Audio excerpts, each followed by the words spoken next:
In this edition of Knowledge Nuggets from the Center for Men's Excellence, come along with me, Dr. Dan Singley, for an overview of why getting social support is important, along with some quick tips about how to go about it.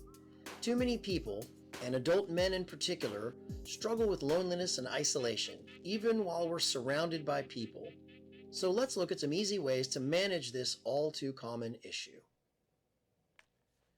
Many years of research support the fact that even the most introverted person needs to have a few different sources of social support. However, developing lasting, satisfying social connections can be difficult for a variety of reasons, including time, energy, not knowing where to find solid people, feeling awkward approaching others, or going on the mistaken belief that it's possible to get all of your support needs met by one person. For example, a partner, a parent, or a friend. Having appropriate social connections is a have to have, not a nice to have, in terms of optimizing your psychological well-being, especially during times of stress or transition. Now, plenty of people will ask, why even go through the hassle of developing more friends?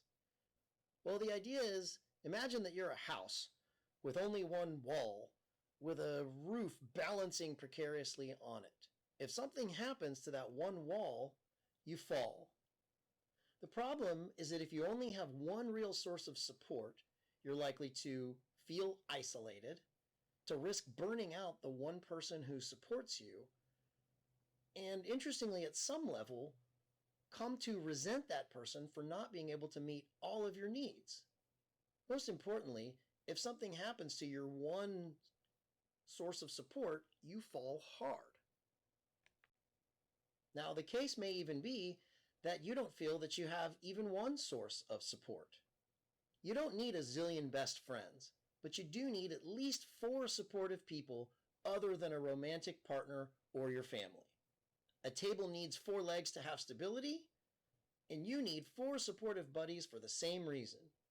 In the same way that common advice is to diversify your financial portfolio in order to minimize risk, like stocks are down, bonds are up, if your house burns down, you have savings in the bank, etc., you need to develop several different sources of connection in your social network so that if something happens to one or more of them, you'll have stability and support during tough times.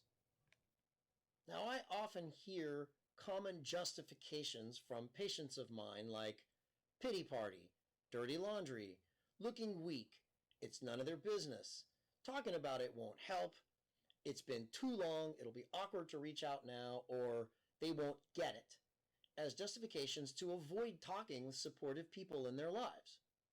The reality is that you usually feel better after talking about what's bothering you, and it actually takes more strength to risk talking than it does to let anxiety drive avoidance and try to just stuff it. Now, to get this process going, I find it helpful to take a look at how and how often you communicate. If meeting new people and putting in the effort to stay connected with them over time were easy, you would have already been doing it. One relatively simple way to start this process is to think of people who you already know and who you already communicate with in some way. Without even having to change what you communicate with them about, you can take an initial step of looking at first, what's the frequency of your communication with that person? And 2, what's the medium of that communication? So think about someone who you already know in your life, maybe from work or an existing acquaintance, somebody at church, and think about first, hey, that person seems kind of cool. With what frequency are you in any kind of communication? Do you see the person maybe every month or so? Do you talk with them, maybe you have their number and you text a few times a month, you're trying to coordinate something? Or if you simply use social media and comment on each other's posts, maybe that happens a couple times a week or so. But that's first the frequency of any kind of communication. Next, ask yourself, what's the typical medium of the communication? And a really important piece of looking at the medium is you may only see the person in person. You might have a video call. You might email. You might have a phone call. You might do email or write letters. The point is, first think about how frequently do we communicate, then ask, what's the typical medium that we communicate in? Either one of these, slightly increasing the frequency of your communication or slightly increasing what we call the synchronicity of the medium, is a way to start increasing some connection and experiencing a little bit more closeness, even in a casual acquaintance. So for example, if you usually only email, you could step that up to texting. Or if you usually only text, you might step that up to trying a call every now and again. Now, if your reaction here is, no way, I hate the phone because I prefer to talk in person. It's awkward, nobody makes calls anymore, my dog ate my contacts list, etc., you're most likely engaging in anxiety-driven avoidance, which may be holding you back from getting more out of your friendships. A lot of times, just by communicating a little bit more frequently and with a little bit more synchronicity or immediacy, you can have better connections in relationships you already have. Now, another really key area to address in relationships and communication is looking at the content. So stepping up what you communicate to a person is another really key factor if you want to have a little bit more connection. Now, oftentimes, men will tend to get to know each other through indirect communications in which they talk to each other, not about themselves, but about some external topic like work, a game, sports, a project, a mutual acquaintance, or a TV show. In this way, Guy A will gauge his fit with Guy B, largely how much he agrees or disagrees with what Guy B says about these topics.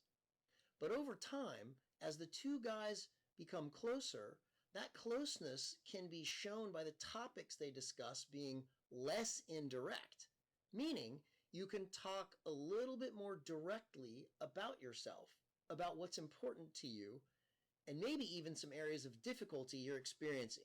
For example, one of the lowest hanging fruit in terms of being a little bit more direct with someone that you may not have connected with as fully is to talk about, I've got some stress in balancing all this stuff in my life. It could be work life or, managing the kids and a romantic relationship, whatever it is. Being able to talk about, here's something that I'm dealing with, brings a little bit more directness and closeness into the communication. So one final topic to look at in terms of social support is the idea of fit in relationships.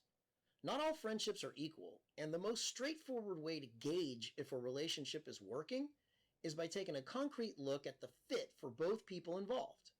Briefly, the fit in any relationship, friendships, romance, family, colleagues, etc., is evidenced by the extent to which each person can get his or her or their needs met in that relationship. It's important to remember that no one relationship can meet all of your needs, so you need to diversify your sources of support and connection. If you have a clear sense of what your needs are, for example, the other person responds promptly when you contact them, keeps your secrets, helps out when you're in a tough patch, etc., and some understanding of what the other person is looking for, you can best gauge if the relationship is a fit. Don't try to force it. If it's not a fit, you'll probably be able to feel it.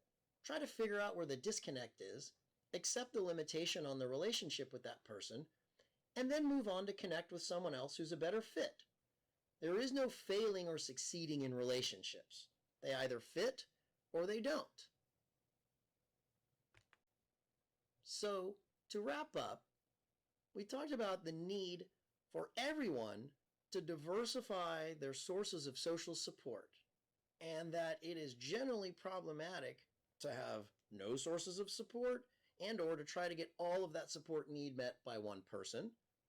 Then we talked about taking a look at, in any given relationship, you can have a little bit more closeness or connection by looking at how frequently you communicate, what's the medium through which you generally communicate, and then looking at the content of what you communicate, and then taking a look at how can I step that up just a little bit in one of those factors at a time.